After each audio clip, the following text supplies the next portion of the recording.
What's up, everyone? Welcome to another catch-up flight with Pauly. Got my buddy Rick here from Lardo, Grassa, Kingpin, Portland, jazz aficionado, jazzercise, and all that other cool stuff. Cheers. What's up, Rick? Chin chin. How you feeling today? I feel good. I feel good. Thank you for joining me. Thanks for having me. Yeah. So, for everyone out there, it's kind of a funny story how Rick and I met. We both work out at the same place, and I think the very first time I met him, he actually had a Great Ocean hat on, and you know, I was just jumping like a kid in a candy store or something like that, because I was like, you're the man, dude. Like, I love your food, but yet you're rocking my hat. You know, it's pretty cool. That was a party at Vive Fitness, like an anniversary party. Yeah. Yeah. And I've been a fan of the beer for years. So when I heard that you were working out with Evan and Laura, I was very excited to meet you. No, I was psyched, man, dude. And then I found out you're from the East Coast, and then it all fell in place. Yeah. So you're from, is it Connecticut originally, or no? Born in New York. New York. But you lived in Grew Connecticut. up in Connecticut. Yeah, lived in Boston for many years. Spent some time in Rhode Island when I was a kid. Washed dishes on Block Island. Nice. I've never been there. I don't know where it is. It's a tiny little island off the coast of Rhode Island. Cool. And it's seafood's amazing, right? Oh yeah, that's one of the things I miss about the East Coast is the seafood culture is very different there. I miss it terribly. But other than that, you're bringing it here, so that's kind of cool. Every once in a while. Yeah, we'll talk about that later. So I started with this first one, by the way. This is guava mochi. Yeah, that's really great. Some people call them like milkshake IPAs. They have. Wait, no, this is it, right? Yeah, this one. Yeah. That should be it. Guava That's mochi. fabulous. Do you taste guava? Mm-hmm. A little bit. Oh yeah. Tropical. Now, dude, you look fit as heck, man. You're so diesel, bro. You work out 18 times a week with Evan. This is holding a lot of fat in. You know, we have Evan's been kind enough. Evan from Vibe has been kind enough to open up his place 3 days a week to myself and a handful of other chef friends. Yeah, I saw that online. That's awesome. Yeah, I would love for you to join us. It's a lot of fun. It's about an hour. Do you do like boot camp style, right? Yeah, 2 days are boot camp, and then the other day, the Wednesdays are like this animal flow thing that Evan is into, which is kind of like, it's weird. It's like yoga and show everyone a little bit of this. Not a chance. Not right now. Maybe after this flight, I will. But it's hard. Yeah, it's hard. So it's a mix. And he makes it look very easy and graceful, but man, it is. It's tough. Animal flow. Because it's all you're. Now is that like when Wu-Tang, like Tiger style, right? Is that kind of what it's like? It's Shaolin. Cool. Which one's your favorite animal style to do? Animal flow. My favorite is the crane. It's I can't remember the name of it. It's like a moving beast or something like that. Yeah. It's like this slow motion movement. It's very hard. It's cool. Yeah. You know, I got to do what I can. There's my world is full of bad decisions. You know, fatty sandwiches and delicious beer. So and I'm at an age where I have to diet has become so important. Yeah, dude. Yeah, I'm in my 40s, man. Yeah, we got kids got white in our beards, dude. I feel you, man. I used to be able to get back into great shape, in 6 or 8 weeks of just running or cycling. But now it's just like it's a whole thing. Constant, dude. The whole thing. It's a lifestyle. Yeah. Cool. So being from the East Coast, right? And it seems like you were an early adopter of the New England style beers out here, right? Did you first have them on the East Coast? I think it's IPAs? Yeah, I mean, it's changed a lot. My first introduction to the New England style was the Alchemist. Okay, yeah, Heady Topper, right? Yeah, Heady Topper blew me away. Focal banger. And so, did you have that when you were out there? I did. Okay, yeah. Yeah. It was just starting to blow up when I left Vermont. Cool. They were starting to expand. And word was getting around about Heady Topper, and it became one of these cult, beer hunter beers. And then when I moved here, I realized that it was becoming a thing on the West Coast. And I thought that, and I had come here, several years ago, and was really impressed by. Not only had it, I think it's just taking Heady Topper was like the beginning, but now it's gone. into many different directions. Cool. Yeah. Yeah, and you were rocking a hat, man. Thank you. Thanks for that early support, dude. This next one, it is another hazy IPA. This one, you're one of the first people to try it. We just brewed it a couple weeks ago with Modern Times, but just put it on tap. The cans aren't even out yet. It's called Virtual Reality. This one has Oregon pear juice and Oregon, I think, maybe when it was Sauvignon Blanc grapes in here. I'd have to double check. Don't quote me on that, but there's definitely grapes in it. This I love. And pear. Because it's I love the skunkiness. And Nelson and Galaxy. Yeah. I'm a big fan of Galaxy. To me, it's a little drier from the grapes and the pears. Yeah. That's awesome. Yeah, the pear juice, dude. No one's rocking pear juice in beer yet. I don't know if we're onto something, or if it's another alternate universe or some shit. Yeah, that's totally my style. Yeah, man. So thank you. I know you're welcome, dude. I know people on their own can find out about Lardo and Grassa, so I don't want to make you do a huge spiel, but yeah, if you don't mind, maybe tell us just a minute or so about Lardo and like what you think your favorite sandwich is there to get. Yeah. So I'll try to give you the short version. Lardo started as a food cart in 2010 when I moved here 10 years ago, and at the time, the concept was in Southeast, right? Southeast, 43rd. It's gone now. Yeah, like a lot of the neighborhood pods have all been developed, but the menu was very focused and it was very East Coast Italian. Mortadella, porchetta, broccoli rabe sandwich. Yeah, dude. And then slowly it became banh mi. Yeah. We added a burger. Yeah, the banh mi's, that's my favorite for all that. Yeah, thank you. It's still one of the top 2-3 most popular sandwiches that we have after 6 years of being in the brick and mortar. But so it was just sandwiches, and we hand punching our own fries, and that became turning them dirty, right? Yeah. I mean, I had those. Timing was really good. The food cart scene was just blowing up. About 10 years ago, there was 700 food carts in Portland, which is just astonishing. Yeah. And there were enough people back then to support them. Yeah. Okay. How many now? I think there's been some attrition. I mean, I think it's a lot. I don't think it's quite up to 700. Okay. Yeah. There's been some thinning of the herd. Yeah. So I did that for 2 years, and then I met Kurt Huffman, and we started talking about looking for a spot. And we found 1212 Southeast Hawthorne, which was formerly Johnny V's, an old diner. Mm-hmm. It's a turd of a location. I mean, it's a great location. The building itself is an old diner, and there's a big parking lot out in front. Where you now have hazy festivals. Yeah. Now it's a beer garden, which once just a parking lot.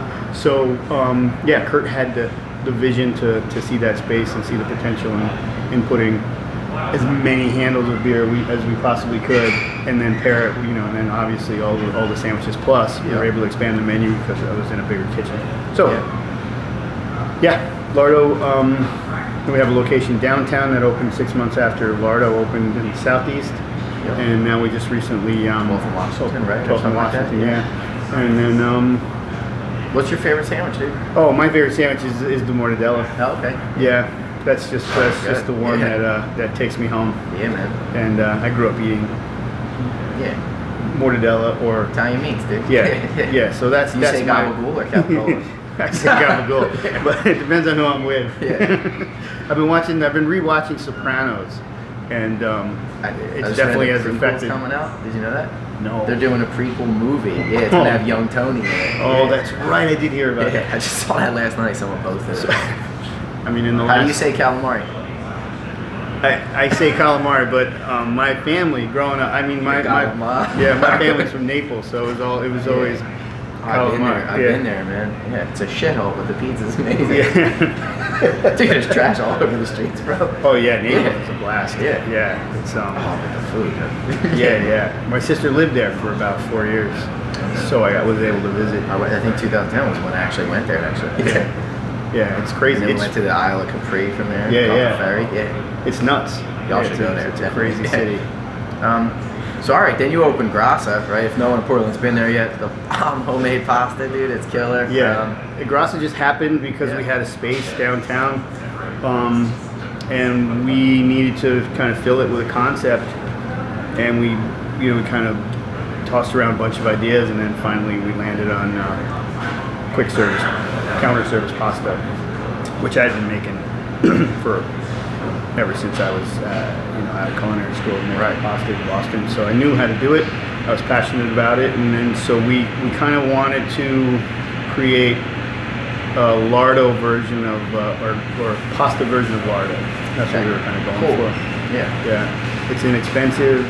It's fun. Delicious. Portland loves that type of service, the counter server. Right? You go to the counter, get your number, right? Yeah, they embrace it for the most part. We thought about doing it here. When we first opened, we did it. It was weird. We tried it and then didn't try it, and then it was like, oh, if it's a slow day, we'll do full service. If it's not, finally we just went full service. Yeah, no changing the concept on a daily basis is a bad idea, but I think as long as the quality is high and the cost is, as long as there's value, I don't think people mind waiting in line, getting their own water, busting their table. All the inconveniences that come along with counter service, I think, can be forgiven if you're delivering a good product at a good price. So it's cool. We still all tip 20% most of the time. We still tip. You're not getting full service. Yeah, and there's always going to be that percentage of the customers that don't really dig it. Right. We do get a lot of tourists. Yeah. Because we've gotten a lot of exposure over the years. Yep. And some of them for that too. Yeah, you know how it is. Yeah, there's an expectation. Are you in the books too? Yeah. Probably. Yeah, and so with that comes the level of expectation, and you hope that you deliver, and you hope that you meet or exceed expectations. But there's always going to be people that are expecting much more because of the amount of press and what they've read, and so. What's your go-to at Grassa? Olio. On the menu. Oh, classic. Yeah. Aglio, Olio. Yeah. How you say it? Yeah. So what's that? Just oil and pepper and garlic or something like that? Yep. Right? Yeah. Yeah, a little bit of cheese. I mean, that's basically what I ate in my house when there was nothing to eat. We always had olive oil. We always had garlic. We always had fresh red pepper. Mm-hmm. And so you never went hungry. Yeah. You had a box of ronzoni in the cabinet. Yeah. And then it took 5 minutes to make. That's your go-to. So let's say a couple people call out, you gotta hop on the line. You finish. You want some food? That's your go-to? Absolutely. All right, cool. Yeah. That's good to know. Yeah, it doesn't.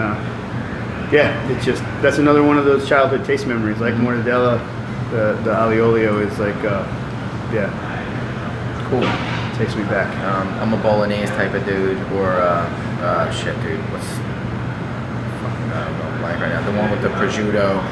And the egg on top. Oh, carbonara. Yeah, carbonara. Yeah. We have both of those on right now. Carbonara and bolognese are both on. Bolognese comes off once in the spring. You do something we ordered not too long ago. The fat pork belly chunks. I forget which one's that.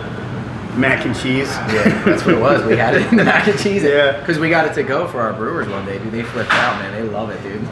I totally think that was if I remember correctly, that was an idea that Nick Sherman had, my partner and operations guy. Portland loves. He might have been hungover at the time or whatever. So we put it on as a kind of almost like a goof, and that's now. It's just like pancetta times 10, right? It's like fat. Yeah. Yeah, it's cured in our commissary, and then we glaze it in the shops to order. But it outsells a lot. I mean, I think it's like the most popular thing on the menu right now. Cool, man. When it's cold out, do you ever go for a stout or no? Absolutely. Yeah. This time of year. You want to try? So over here we have sticky bun, right? That's the big one. Some we did with full pint. What up, Dan? And then double stack you probably had before. Oh, it's been a while, but okay. Now so this is the one like that a pancake breakfast. This is the one that you mix with blueberry muffin, which right? we didn't put on your thing. No, that's okay. But double stack one gold world beer cup. That's like a classic Great Ocean beer. Sticky bun's kind of a newer one. Cinnamon and pralines and so on. But yeah, congratulations cheers. on the thanks, man. On the award. We're gonna roll out. Double stack milkshakes and then double stack soda and double stack lattes at the new place in a couple weeks, dude. You can go so many people different flip directions out with this, over right? maple, dude. Yeah. Vermont maple syrup? Yeah, bro. Yeah. There's no Portland maple syrup. No, but there's a lot of Canadian stuff, but no, we should build a wall up there. No. We need a wall on the northern wall border. talk right now. Yeah, dude, we don't need any fucking walls. Sorry, dude. Yeah, no walls, dude. Yeah, Great Ocean didn't need a TTB wall. We don't need a fucking Mexican wall. Yeah. Sorry, dude. No politics. All right. So this other thing, my wife and I saw somewhere that Kingpin Lobster was doing. You know, if you follow Rick, if you follow Lardo, you know he's been doing these lobster roll pop-ups for a long time now too. For those who don't know, what's a lobster roll, bro? Well, it depends on where you're from, but for me, the lobster roll is always hot. So griddled hot dog bun, split top, and then it's always Butter out the ass, right? Yeah. Lots of butter. Lots of- And griddled warm, and then 4 ounces of lobster meat Okay. from a New England lobster, Yeah. and then No Dungeness crab. no Dungeness That's a crab. crab. Crab rolls are good. Yeah. I don't get as excited as crab as Yeah. I do lobster because, well, for lots of reasons. Yeah, But availability is a problem here in Yeah. Portland. But yeah, and then it's warm with butter, and then we serve it with sometimes Old Bay crinkle fries, sometimes Old Bay chips, depending on how busy we're going to be. The fries are a little harder, but some slaw. Sometimes we make a batch of Slaw on the clam side. chowder. Always on the side. Yeah, you don't put it on it, right? Yeah. Yeah, slaw on the side, clam chowder. So I went to a Kingpin Lobster pop-up a couple months ago. It was awesome, dude. I'm psyched. All right, what's Thank the you. plans for Kingpin? Well, I love it as a concept. I think it would do well. From the pop-ups that we do, from the people that come out to support it and eat the lobster roll and pay $25 Yeah. for a lobster roll, it's clear that there is some proof of concept and a lot of interest in it. Sadly, I can't figure out how to get the cost down so that it makes it worthwhile for me to do. Right. So as much as it would Yeah, be it's fun, expensive. until I can get a direct source of lobster from the docks in Portland or some coastal town in New England, there's no way that I can afford it, because the reality is that $25 for a lobster roll, how many people are gonna come back? Right. Except for Yeah. like once. Yeah, it'll be month. like every other month. But I'm gonna keep working Yeah. on it because Yeah. I believe in it and I do love it. Cool. I grew up eating this thing. I was going to the Cape every summer. How much are they if you're in Boston? You go to like a They're the same. not high end place. Oh, they are. Yeah, Okay. that's the shocking part of it. Luke's Lobster has been able to get it down to like 17 or 18 bucks Okay. because and that's just for the roll, right? Not for everything or whatever. right. It's a la carte. Yeah. Well, we do $25 and it comes with 2 little sides just to. Yeah. No, I Just to remember make it paying a it little when I used to work my old job. I would go to New York once in a while. And there was a spot that had lobster rolls, and Yeah. when I was feeling baller, $20, I'd Yeah. drop on it for lunch. But it's the shit. Yeah, and there's still your like. heart beats faster afterwards. Yeah, with the butter, for but yeah, sure. I'm joking. Yeah, but we'll see where that goes. I mean, it's something that I'll continue to work on. We'll definitely do pop-ups. Okay. Like several a year. In the summer, we do them, once a month. Yeah. You ever think? Are you ever going to throw down the full like New England clam bake? Yeah, Throw down possibly. Potatoes, and sausage, Yeah, like yeah. everything, dude. Fucking Yeah. mussels, clams, whatever, right? Yeah. Yeah. we do. What's in a true New England clam bake? Well, In your lobster, mind, dude. clams, corn, potatoes. Oh yeah, corn. Shit, I forgot. Yeah. Mussels sometimes. When's the last time you had one? I just cut you off. No. Yeah, that's basically the idea. And classically you do it on the beach, right? And you build a fire, you put rocks over the fire, Yeah. and then you put all your seafood on top. Cover it with seaweed, Yeah. and then Dude, you could open one on the coast. I dude. know. Yeah. That'd be the I shit. think, yeah, if I do one of those, I would love to be, I would love to Have exclusive Great Ocean maybe beer.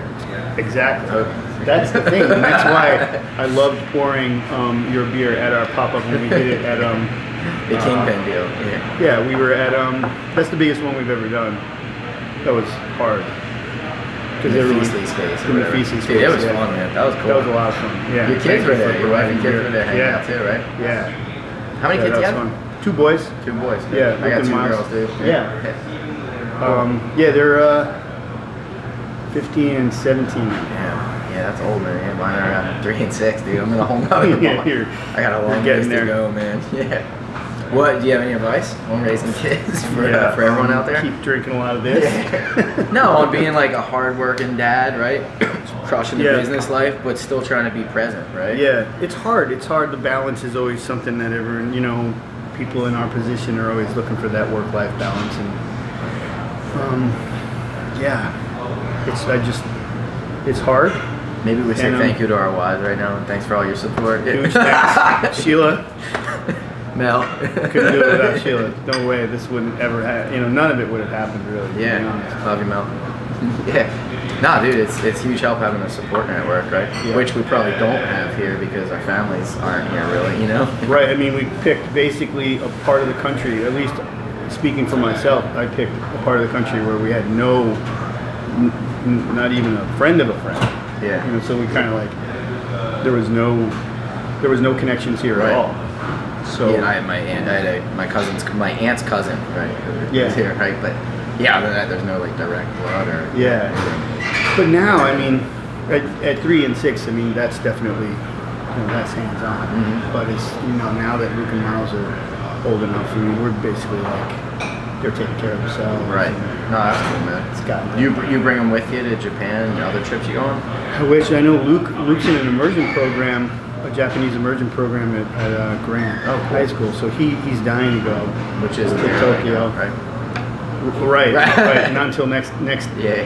They'll both go back next year for their Portland school thing. Yeah.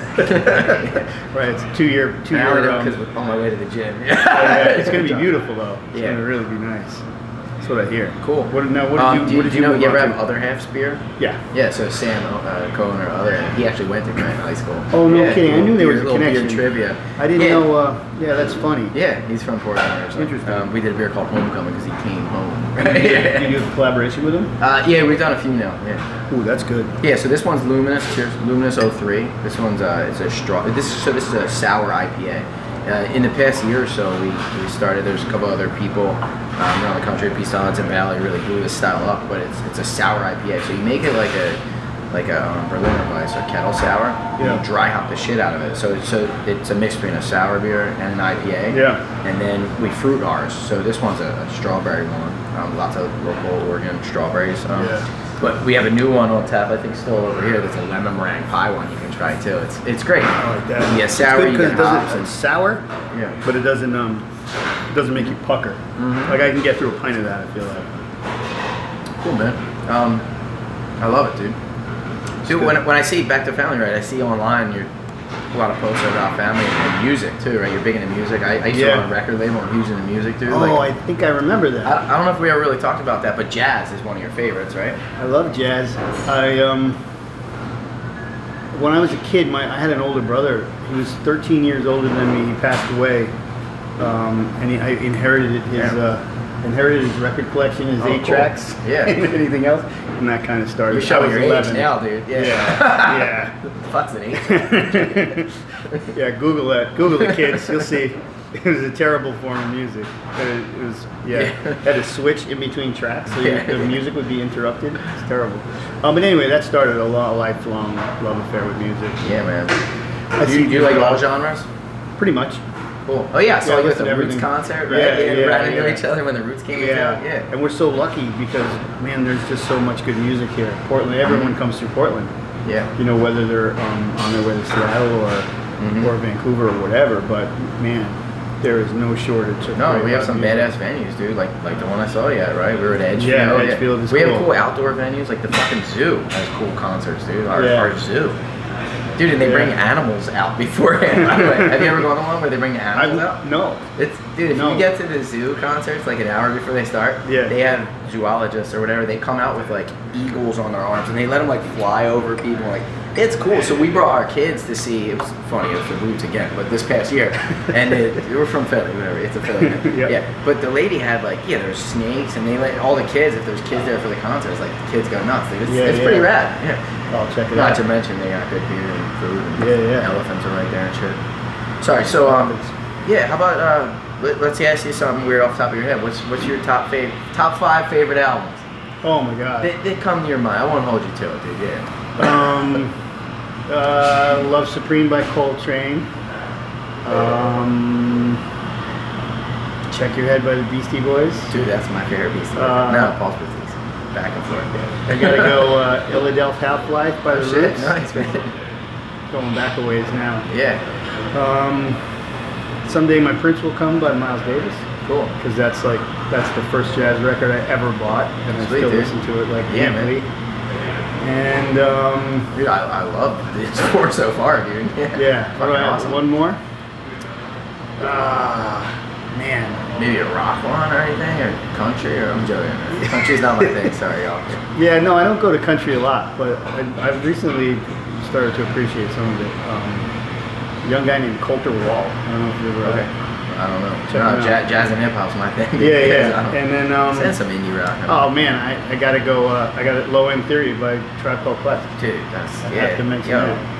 Yeah, you hit me right in the heart. Timeless. Yeah. Timeless. Okay, it's awesome, man. Got to see De La Soul not too long ago. Yeah. Oh shit, I missed that, but I did at see Roseland. Yeah, that was so much fun, dude. Yeah, that's what's up, man. Yeah. Cool. Now, I'm a big hip hop fan. It's funny, we were gonna do a music video for Bourbon Barrel Double Stacked over So What You Want. So I wrote like a whole verse and not a whole verse, wrote the whole fucking song. Yeah, we just never recorded the whole music video yet. No way. Yeah, working on it, though, dude. Yeah. Will you ever name a beer after a? We don't want to bite on. There's some other breweries out there that name stuff after hip hop albums all the time. Monkish is one that does it a lot. Does Clean 52 do it? Or they did a Private Eyes beer, I think I saw and stuff too, which there's one of them that's very. Yeah, I can't remember the brewery, but they're doing all hip hop, a lot of Wu-Tang. Yeah, so it's Monkish. They're out. Okay, yeah. What's up, Henry? Yeah. Yeah. No, they're great, man. I'm a huge fan, man. Used to run a hip hop record label and tried to rap forever. Yeah. Awesome. It was my thing. Dude, what? Let's see what else. What's some of your favorite beers in town, man? If you want to give props to some other breweries that you love. You do a lot of collabos, dude. For those out there, we still haven't done one, but I know you did. If you want to talk about them, you're out there brewing a lot, right? We did. Maybe the most recent one is a handful of times. Okay. The Hazy Beer Festival that we do every year has opened up a lot of. Dude, you never asked us, man. Come on. I think we wanted your beer. I don't know if we could get it at the time. Now we can. Now that you've expanded, but I don't think. Well, no, you never asked us. You're not getting it anymore. Cut off. I'm fucking around. Damn. I love what the Culmination guys are doing. Yeah. I think Conrad's They're awesome. Badass. I think Breakside is really solid. Mm-hmm. Who'd you brew with though? Sorry. Yeah, we did a lemon hazy with Culmination for the Hazy Days Festival. Cool. We just did one for with Gilgamesh. A brute IPA with rosemary. And, they actually have some hip hop stuff going on. They had DJ Jazzy Hef, which I cracked up about. Yeah. I think that's I think it's one of their best selling beers. Yeah. Oh, dude, that's a great name. We did. They do a chef series. I think I was like 5 or the 5th or 6th chef that they invited to collaborate, and it was a great time, and it's a great cause. The proceeds go to growing gardens, and it's still available now. Cool. It's good. The brewed IPA is something that I think is pretty interesting. Had some not so great ones and some really, really good ones, but it's an interesting style. Yeah, no, we brewed a couple. It's personally not my favorite style. Yeah, it's challenging. A couple. Yeah. I think it's dying out right now, personally. Yeah. It was pretty hype for like a little Lindo. Yeah. I don't know why it didn't stick, but. So, do you think Hazy's going to slow down at all? Do you see any kind of... No. It's just going to be kind of like back in the day. My dad told me rap music was a fad, but yeah, obviously it's not. Right? I don't think the Hazy IPA thing's going anywhere, dude. Right. Nah, people love it because it's cult status. There's so many people that's all they drink. It's like, I don't like beer, but I like Hazy IPAs, In my lifetime, I can't remember something happening in beer like Hazy. Mm-hmm. Something that you can't even compare this to, say. It's not like any other style has had this much of an impact on the industry, where everyone has to do it. Yeah, no, I agree. Except regular IPAs. Like when I first started drinking, I didn't know what fucking IPA was, and then I tried them, and I didn't like them. They were too hoppy for me, but a lot of people did like them, so it definitely took it to the next level. Yeah. This next one is called Sticky Bun. Have you ever had a Sticky Bun? Oh, I've had plenty of Sticky Buns. Yeah, so it's I've never had a liquid one. Pretty soon. Cheers, man. Oh yeah. Cool. So I don't know if these beers probably wouldn't go so well with your food, but definitely like our classic hazy IPAs. We don't sell a lot of stout at Lardo. Yeah. No, dude, they don't go with like a Mortadella Right, you're not or gonna- a pork you're not- pommes or whatever. You're not gonna throw back a porchetta sandwich in No, it. but afterwards you'll sit outside. Yeah. Yeah, dude. Yeah. But we sell. I mean, of the 18 handles we have, How many are IPAs? 7 Yeah. are IPAs. So I would even guess more, but yeah, we could probably how many sell Pilsners or lagers? 2 to 3 of like different, like we'll have a straight lager, we'll have a straight, Yeah. but then there'll be some kind of like, you So know, what's those other 8 or whatever? Let's just say 10 are like IPAs and Pilsner. What's the other? yeah. So you know, lager style. There's fruit beer. There's sour. There's a cider on Sour, to make the gluten-free folks happy. Cool. So it'll be that last chunk will be ciders and sours, right? Fruit beer stuff. Yeah, or sort of more experimental. Right. We try to have some kickers on there for the beer, for the more dork beer side of Right, the beer right. world. But the bulk of our customers are going for that hoppy IPA, hazy IPA. Yeah. Cool, man. Yeah, I got one more question too. So what's your last meal, right? I bought this book a couple years ago. It's got Tony Bourdain, rest in peace, right on the yeah, cover. yeah. And he's holding this. He's like naked. Do you know what I'm talking about? He's holding. Oh, yeah, his yeah. phone, dude, right? Yeah. And- Last meal. Yeah, last meal. It's Yeah. a great book, but yeah. Um, What's your last meal, dude? Last food, last drink, dude. What is it? Yeah, honestly, before I die, I want like a perfect bowl of linguine with clam sauce. White or red? White, yeah. I knew that. Yeah. I don't even know why I asked. I love linguine clams, Yeah, dude. and a big ice cold beer. Okay. I'd be What happy. kind of beer? An IPA. Okay. Nice, Yeah. dude. I don't know. I think I'd go cab with a fatty ribeye, man. Steak free, dude. Yeah. Yeah. I mean, Personally. Garlic butter on the fucking steak. Yeah. Or something like that too. absolutely. Just classic. But dude, yeah, linguine clams, that's a great answer, man. Fucking love linguine clams. Yeah, I'm from Philly. I lived in South Philly for many years, dude. Yeah. Just ate Italian food all the time. Hit the Italian market, dude. You know, same shit. What do you miss about Philly? No food. More than The anything, food, family. I love y'all, but food, dude. Yeah. True, definitely food, man. Yeah. Yeah, you can't get the fucking pizza, the hoagies, like fucking you can't find a good like an Italian hoagie, dude. Right. No offense, like without Oh, trying, no. it used to be on every corner though for y'all watching, right? You know, Yeah. if you grew up on the East Coast, there's like It's not a big pizza deal. sandwich shop on every corner, dude. Yeah. There's not a lot of. There's a handful of destination places, but for the most part, it's just every day. People are doing it. Yeah, People are doing normal it right. food, dude, is what I'm saying. Yeah. Cheesesteaks, come on, dude. Yeah. We're throwing down some good cheesesteaks here, though. You can get Amarillo or Rosie's. Yeah. Yeah. Cool. I guess one last question for everyone is, dude, you've been really successful, man. You know, you blew up. You started with a cart. Now you got multiple restaurants, right, all over the world. For those that don't know, what keeps that hustle in you, and like, you know, how do you continue? What differentiates Rick? You know? I don't know. I think I'm so grateful, and I never expected any of it. You know, and I guess I just expected that I would always do what I love. I love to cook, and you know, making people happy with food is something that, you know, that's at my core. That's what's always going to make me happy, and I knew I would always make a living. So I didn't really worry about you know, being employed, but you know, having Lardo grow and Grassa and have it grow it the way it is, I'm so grateful that I wake up every day with the feeling that I don't want to lose it. So I work hard, and I think that we treat our employees with a great deal of respect, and our customers and our purveyors. I just think that it's kind of like just simple, dumb stuff. Be a good person, be humble, care about things, and then and work your ass off. Yeah. And you hope it works. It's, you know, it's 90% luck, right? So, Yeah. And I've been very lucky. So I hope it continues. And yeah, and I hope people still, you know, keep showing up. Yeah. That's what it's all about. Cool, man. No, that's a great answer, dude. Yeah. No, I really appreciate you taking the time. You're an extremely busy dude, so thanks for coming on. Anything you want to say last, or give a shout out to anyone or anything like that, dude? Just to Sheila and the boys. Yeah. Cheers, y'all. Rick, thanks so much for joining me. Yeah, man. thanks for I having me. appreciate it. Thank Take you. care, y'all. Thank you.